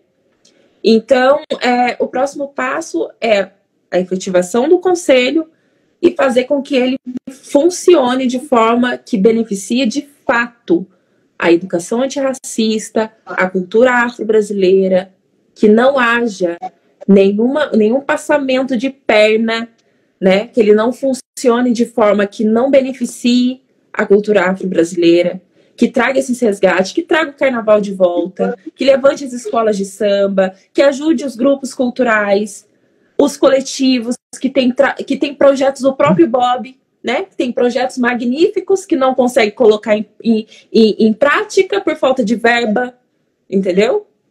Como foi colocado aqui também, tem emenda para entrar na cidade de milhões, que não entra por causa que a gente não tem um conselho, que a própria Secretaria de Educação está sentindo isso, entendeu?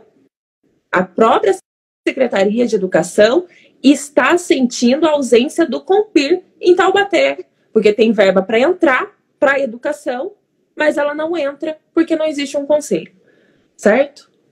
Então, esse é o nosso próximo passo. Pensar de forma positiva, lotar a Câmara na próxima terça-feira. Eu sei que é um horário difícil, um horário muito complicado para todo mundo, mas quem conseguir ir... E tem uma coisa assim que eu queria muito falar, inclusive. Pode falar.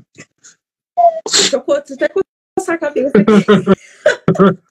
Pode falar, fica à vontade. Eu preciso fazer uma provocação para os grupos de movimento cultural, para os grupos de capoeira, para as casas de candomblé, de umbanda, que o quanto que o Compir beneficia todas todos esses setores, entendeu? Talvez eu acho que a gente esteja sentindo um pouco de falta também da movimentação desses grupos, entendeu? São grupos que também vão poder executar projetos que às vezes estão engavetados por falta de verba, por falta de emenda, por falta de... Entendeu? Com a criação do Compir, vários projetos podem sair da gaveta, muita coisa pode acontecer. A Secretaria de Educação também consegue atuar, a gente consegue atuar, entendeu? Então a minha provocação é para esses grupos, acordar um pouquinho para a vida, se mexer, entendeu? Mandar pelo menos 2 integrantes para estarem presentes na terça-feira, porque depois de criado, a gente sabe que depois vem o estrelismo, né? Então, exatamente. Então, depois de criado, beleza, vai ser, mas qual que vai ser a lembrança que você vai ter de atuação referente à criação do Compir, meus queridos? Meus queridos, vamos acordar para a vida, tá? Vamos lutar em conjunto, porque meia dúzia não consegue fazer nada, não consegue fazer milagre, entendeu? Se a cidade tem 11%, é 11% que precisa pressionar para esse Compir acontecer. E aproveitando esse momento da sua provocação que pertinente, catar esse hominho aqui, meu hominho branco aqui que eu comecei a live, tipo assim, esse hominho branco aqui representa os meus amigos brancos aqui de Taubaté, os camaradas da política da esquerda, principalmente de Taubaté, que eu conheço vários camaradas, eu vou mandar esse vídeo para eles, que se dizem antirracistas, aliás, dizem não ser racista. Então agora é o momento de mostrar que vocês realmente não são racistas, porque falar que não é racista, tem aquela frase, né, não tem nada melhor do que falar a frase de Lélia Gonzalez e Angela Davis. Inclusive falam que a frase é de Angela Davis, né? Sim. Mas pelo que eu ouvi dizer, pelo que eu vi alguns relatos da própria Angela Davis, essa frase ela aprendeu com Lélia Gonzalez. Com Lélia Gonzalez. Não basta ser racista, é necessário ser antirracista. Porque nós fizemos umas lives aqui com alguns candidatos na época da eleição, e eu conheço vários camaradas aqui em Taubaté, né, que, olha, se esse momento talvez fosse antes da eleição, os camaradas estariam com a gente. Eu lembro muito bem no Carrefour, o primeiro protesto no Carrefour, eu não participei, eu participei do segundo, mas o primeiro protesto eu ajudei na articulação. O Guido não conhecia o Silvio, que não conhecia o Gabriel, e eu lembro que muitos, e era época de eleição, foi antes da eleição, e tem muitos camaradas que foram lá participar do primeiro protesto, né, era época de eleição. Passou a eleição, então eu vou depois salvar essa parte também, dessa provocação para nossos camaradas da esquerda, principalmente progressista, que podem, que o horário é complicado, realmente. Compareçam, nos ajudem nesse momento, porque o racismo começou com os brancos. Então, já que vocês têm a capacidade de falar que são... Porque, gente, eu tenho minha convicção como homem negro, por isso que assim, a pauta a luta de classes que muitos camaradas falam não é exatamente, como posso dizer, está muito longe da luta racial. E isso por causa da conveniência, por causa do medo de perder os privilégios. A gente está falando sobre os pessoal da direita aqui de Taubaté, né? Esses vereadores são da direita e centrão. Mas, infelizmente, no nosso meio da esquerda progressista, também acontece isso. Então agora é uma hora realmente das pessoas antirracistas botarem a cara. Se não pode, existe tanta maneira de fazer a identidade. Se a pessoa não pode ir lá presencialmente, faça um vídeo, faça um apoio, não custa. Porque daqui uns anos, daqui uns dias, vocês falaram algo muito importante desse lance da periferia, né? Que acontece, Tamires, acho que citou a periferia, esse lance dos evangélicos, dos neopentecostais está lá, né? E isso acontece o tempo todo. Aconteceu a época de eleição aqui, tinha vários camaradas frequentando favelas, e agora? Vai voltar a quando nessas favelas? Daqui 2 anos. Então, é necessário, meus amigos brancos, se vocês têm a capacidade de falar que não são racistas, ajam de maneira antirracista. Se não, é melhor vocês pegarem e não falar na nossa pauta. Porque se não for para ajudar, não fala nossa pauta mais. Porque a gente não aceita mais ser usado. Vocês viram lá naquele evento, tá? O Jonas, ele observou que eu estava conversando com aquelas pessoas bolsonaristas, e eu estava uma hora falando, e eles falaram assim, E eles falaram assim, um momento, vocês são massa de manobra. Eu peguei e comecei a discutir feio com eles. E esse lance massa de manobra que eles falaram, eu estava discutindo com eles, que eu não sou massa de manobra, mas muitos camaradas da esquerda querem nos fazer de massa de manobra, e nós não podemos aceitar mais isso. Né? Então, agradecemos o apoio dos... E olha, só para terminar rapidinho sobre esse assunto, eu estou prolongando. Gente, como que é importante essa participação da pessoa branca? Porque não fazer esse gancho, não fala. Questão do protagonismo, porque a pessoa branca, antirracista, e eu conheço alguns, eles sabem fazer um apoio sem querer o protagonismo. E eu não sei se eu falei com a Tamires hoje, não quero ser repetitivo, nem eu não sei se eu comentei. Teve 2 eventos, Ney, por exemplo, no Carrefour, o segundo evento no Carrefour, a Inês Prado, que estava presente, a Maria Prado, teve um momento que várias pessoas passavam de carro, porque o Carrefour, não sei se vocês sabem disso, o segundo protesto ficou 4 horas fechado, 4 horas, porque o Carrefour cometeu 2 erros, eles não deixavam as pessoas entrar, tudo bem, não deixou as pessoas entrar, mas eles não deixavam as pessoas saírem. Fechou o portão. O Pedro Camilo até falou, não, mas foi 4 horas, que chegou bem no início. Então as pessoas começaram a xingar, nos ofender de carro e tal. E ali as pessoas antirracistas brancas estavam ali do nosso lado fazendo contraponto. Tipo, era branco batendo de frente com branco ali.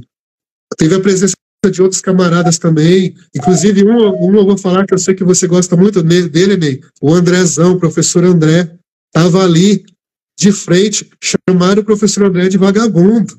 E ele ali discutindo com 2 mulheres loiras que desceram dos prédios. Cara, eu olhava assim, eu fiquei encantado. Isso é ser antirracista. Ele botou a cara, né? E tem outros camaradas também aqui em Taubaté que participam de maneira, já deram alguns apoios por trás. Então, o racismo começou com os brancos, mas deixa bem nítido, bem escurecido aqui. Nós precisamos da ajuda dos brancos, mas não do protagonismo. Que eles nos ajudem, né? Sim. Porque também acontece isso. Já aconteceu, já vi várias situações que algumas pessoas brancas querem ajudar, mas eles querem falar por nós. Eles automaticamente nos infantilizam, como se nós estivéssemos precisando. Nós nunca precisamos, mas se nós estivéssemos precisando do auxílio dele. Mas é isso. Gente, eu vou rapidinho, vocês falam o que vocês quiserem agora, depois vamos finalizar, porque ele já deu. Eu só queria. Não, vai falar assim. Você vai falar assim, os dois. Eu só queria agradecer vocês, queria me despedir aqui, agradecer vocês por essa oportunidade, dizendo algumas palavras que são necessárias ser ditas. Primeiro, que o CONPIR é um instrumento de política de Estado, então não passa pelo viés do grupo A ou B, né? Se trata de uma política de Estado. E sendo uma política de Estado, nessas 3 cidades pelo qual existe o CONPIR e que nós estivemos ao lado de outros irmãos e irmãs na construção da articulação da criação, nós pautamos essa ideia de política de Estado para não gerar um ódio ideológico de políticas de partidos. Então, é extremamente importante.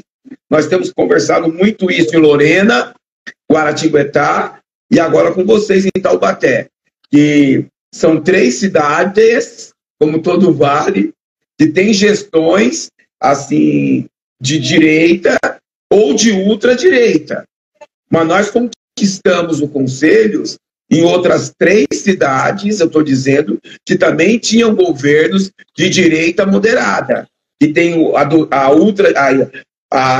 vamos dizer assim, os radicais de direitas, né, e os moderados. Então é importante, nesse momento de diálogo, de convencimento de ideias, a gente também nos colocar dentro do pertencimento da neutralidade do campo ideológico partidário. Porque o que atrasou outros municípios, já Taubaté está nesse bojo também, seguindo orientações de alguns juristas, foi a identidade de partidos de A ou B durante a construção dos seus grupos de trabalho. E, né, eu me lembro muito bem que no início do grupo de Taubaté, isso aí tem que ser lembrado, o pessoal fez uma grande filiação em massa e todo mundo usou camisa de um partido supostamente de esquerda, mas que não tem assim muita visibilidade no cenário de resultado. E aí afastou muitas pessoas. Então nós temos que estar um pouco atento também, fazer nosso dever de casa, que nós estamos numa região onde 80% até dos nossos pares, né, estão num outro campo de ideias. Então é muito importante a gente dialogar a construção de um Compir tendo um olhar técnico e colocar a questão da economia financeira no eixo do debate, dizendo para os caras, olha, meu, se é necessário ter o conselho para trazer ações e políticas públicas, é necessário ter um conselho para que o município passe a estar inserido no Sistema Nacional de Promoção da Igualdade Racial. Então, só esse toque, né, e eu deixo Jacareí como referência, né, que tem umas manas fantásticas no Compir, volto a dizer, construir uma praça com o nome Marielle Franco, numa cidade dirigida por grupos de direita. Então, é uma questão muito da articulação de quem está à frente. Por quê?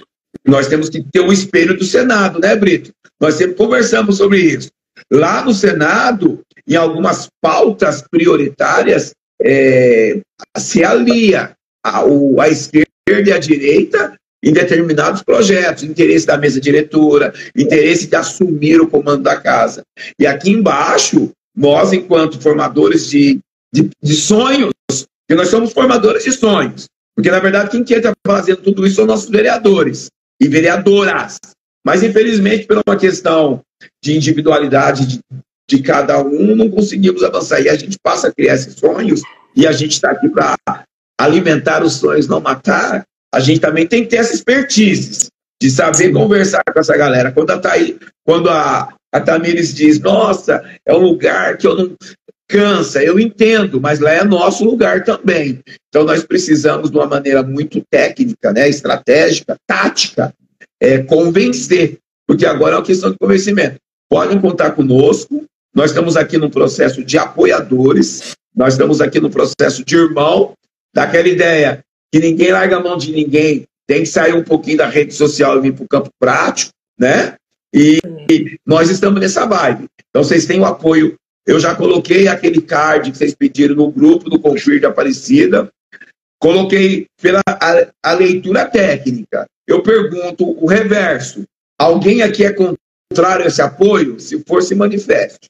Todo mundo se mantendo calado, apoio garantido. Então é sobre isso, são táticas que a gente vai levando bastante lombadinha aqui, vai aprendendo, né, a lidar com esses algozes, que infelizmente são algozes, mas que nós vamos precisar sentar na mesma mesa e dialogar com essas pessoas.